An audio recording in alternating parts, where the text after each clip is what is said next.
Hey, remember in the first week of Trump's presidency way back in 2017 where everybody was calling him a dictator because he signed 3 executive orders? Well, those were rookie numbers. Really had to boost those up quite a bit because old man Joe has been signing his living dick off, and it hasn't stopped today. But this is an article showing that, yeah, in his first week in office, he has blown the fucking doors off the place. And to be fair, it's been met with the same level of enthusiasm as Rosie O'Donnell would have receiving a Christmas card from Donald Trump. But with that said, let's get the body count before we take a look at the body count. As of January 25th, 2021, Biden has issued 33 executive orders, actions, proclamations, memorandums, and agency directives, according to CNN. 21 of those, according to the White House website, are executive orders. President Donald Trump signed 4 in his first week. Oh, I'm sorry, one off. Barack Obama signed 5 in 2009. Bush didn't sign any in his first week because he was still trying to figure out which key lets him into the Oval Office. And Clinton signed 1, and that was for preferential treatment on intern hires and an alarm for anyone approaching his office. You know what most of them are? Okay, a bunch of the ones lately, and I think that his executive order count has gone up because he's been signing his dick off in regards to racial equity across the entire spectrum when it comes to the economy, because that's a good measure of economic growth. COVID, climate, whatever. We're going to focus on is a bunch of the stuff that he did to kill off and make sure that the economy never rebounds, at least in a quickly time or the amount of time that he's ever going to have in office. All of the oil and gas jobs, and also the fact that he's killing off more jobs and Planned Parenthood has killed members of the black community. Biden kills 5,000 construction jobs by canceling the border wall. Obviously, because people have said between 60,000 immediate construction jobs on the Keystone XL pipeline, and then up to 1 million if you factor in all the peripheral industry that would have been benefit from the residual kind of expanded economy as well. An estimate comes from U.S. Customs and Border Protection. Former Commissioner Morgan told Breitbart News that Biden's order will cost Americans about 5,000 high-paying jobs. Conservatively, it's going to cost about 5,000 jobs. Construction workers right now, Morgan said, it's going to cost them their livelihood. Yup, because those skills, you know what, running a grinder, running a MIG torch, those things aren't transferable to the direction that the Biden administration wants to go. I don't really know the direction that they're trying to go, and I don't think Biden does either, but if you have a gender studies degree, it's probably more in that realm as opposed to, actual hardworking Americans. And even with, so it's 5,000 conservative estimates would say 5,000 jobs are going to be killed off because of that. Okay, so even if you could take those skills, if you could put them towards, pipeline work, which was immediately gutted day one, there's many other transferable immediate construction jobs that should be available, right? Well, there's a new executive order that Joe Biden signed, and he is banning fracking through federal lands because getting rid of the Keystone pipeline just wasn't destructive enough for economies. This was rumored for a couple of days, but it's finally been signed into a law today. So President Joe Biden will announce a ban on new oil and gas leases on federal land and waters on Wednesday, according to several reports.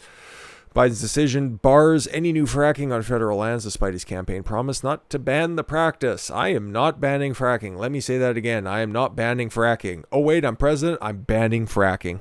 And then he walked it back in the final presidential debate when he said, oh no, only on federal lands. He never said that beforehand. I said before when we were talking about the Keystone XL pipeline, it's literally impossible to do any of this drilling or fracking without crossing through federal lands. And anybody who's actually scared about the fracking process itself, you are buying wholesale into the propaganda. The entire natural gas field that is completely surrounding Grand Prairie, we've been fracking it out for just about 20 years at this point. There are 0 adverse effects, literally none. Okay, all of that stuff of, your pipes are going to be, the water coming out, you can set it on fire. That is old propaganda from like the 70s, that video was from, by the way. And that had nothing to do with hydraulic fracking. It can cause earthquakes. That is some of the dumbest shit I've ever seen in my life. I should be rocking on camera right now for the amount of fracking that goes on around here. Constantly, 24/7. Hell, the entire province for that matter. But find me any sort of an increase in earthquake metrics in Alberta, and I'll reverse my position. It just doesn't fucking happen. So all of this propaganda is just that, just fucking made up by, I don't know, solar companies, wind companies, because that's where all of these construction jobs, that's where they're supposed to end up going, because according to Biden's team, laid off oil and gas workers will have better choices. Oh, really? Yeah, you're not going to believe this, but they're just telling lease hands, pipe fitters to just learn to solar. That's their selling point. John Kerry, I think it says climate envoy, but I think he's like a secretary of, I don't know, getting blown out by George W. Bush. National Climate Advisor Gina McCarthy told reporters in the White House briefing room that oil and gas workers who were laid off as a result of President Joe Biden's new climate policies will find better jobs. Really? You're going to go ahead and replace a whole bunch of jobs where people were taking home $100,000 a year, $200,000 a year, all of those welder contracts, all those environmental jobs, all the instrumentation techs. Listen, the oil and gas industry spreads far and wide, but it all has one purpose, and it's oil and gas. That is their specialty. You can't just go ahead, oh, it's all energy, right? Oh, why don't you guys just divert all your time into solar and wind? How about nuclear? We don't talk about that around here. What do you want? Another Chernobyl to happen? Guess what? Nobody died. That is another big can of worms that we'll get to at some point. Biden caused widespread layoffs and potentially tens of thousands of lost future job opportunities when he revoked the Keystone XL pipeline permit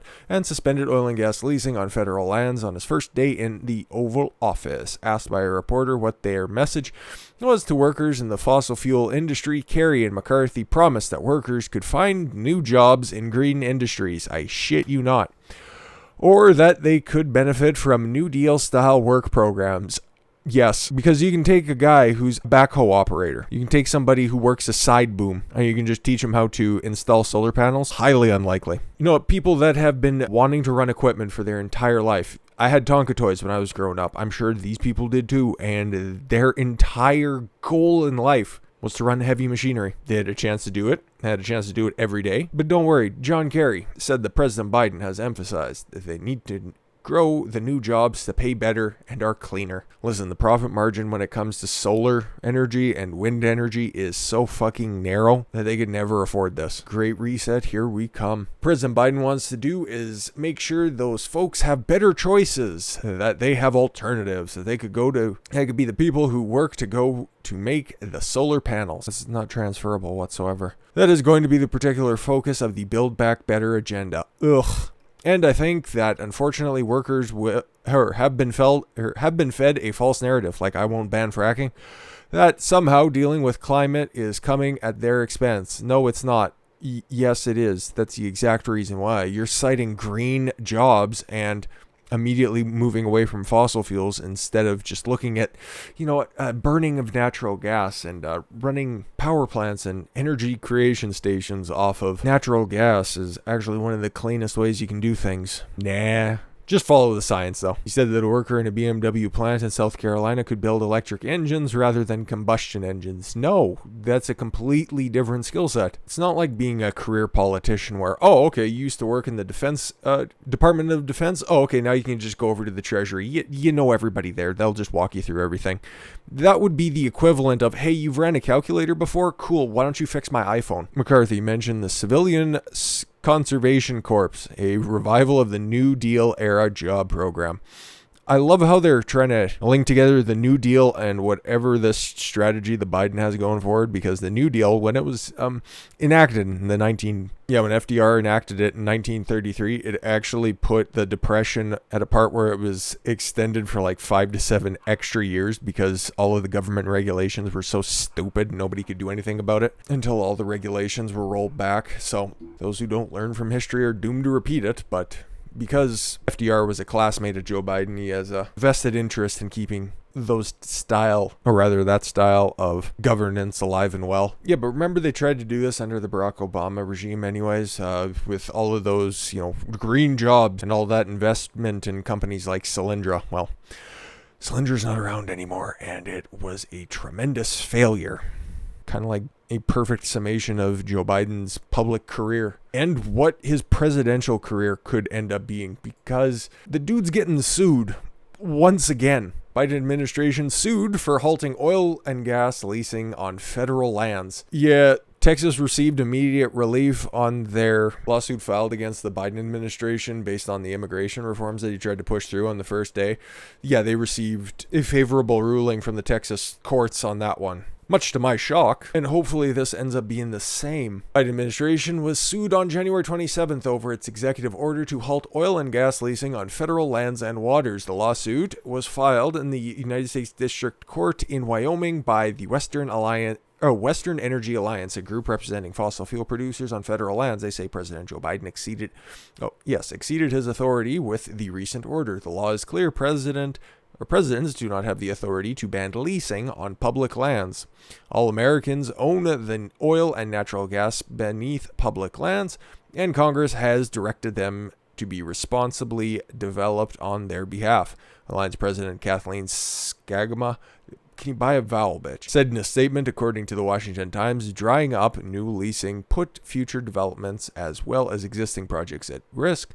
President Biden cannot simply ignore the laws in effect over half a century. Then she cites the Mineral Leasing Act, the National Environmental Policy Act, and the Federal Lands Policy and Management Act as executive order violations. Good. He's been struck down once by the courts, and this is from Wyoming, so I don't think there's any blue judges on that bench there, so they should get a good pull, and they should get a favorable outcome. But this is the first, or I guess the second in many, many more rounds that the Biden administration is going to be pulled into over the fact that he's ruling from the top down and not working with the legislature in order to push this stuff through. And it doesn't matter that you're trying to tackle the climate crisis. You have to do shit constitutionally, dumbass. But I'm still not very hopeful that the courts are going to overall do the right thing, because we've seen them turn into an activist body in the previous administration, so it's unlikely to turn around. But again, this is in Wyoming. They should get a favorable pull. And you can't win them all, but you should be able to win this one, because the economy is at stake. And clearly, if he's violating a bunch of these acts, then it would have its day in court. We've got some more goofy legislation to get to in a minute, so I thank you all very much for the gift of your time. I've been Don Consuelo. I want you to follow your gut and get after it. Take care, everyone.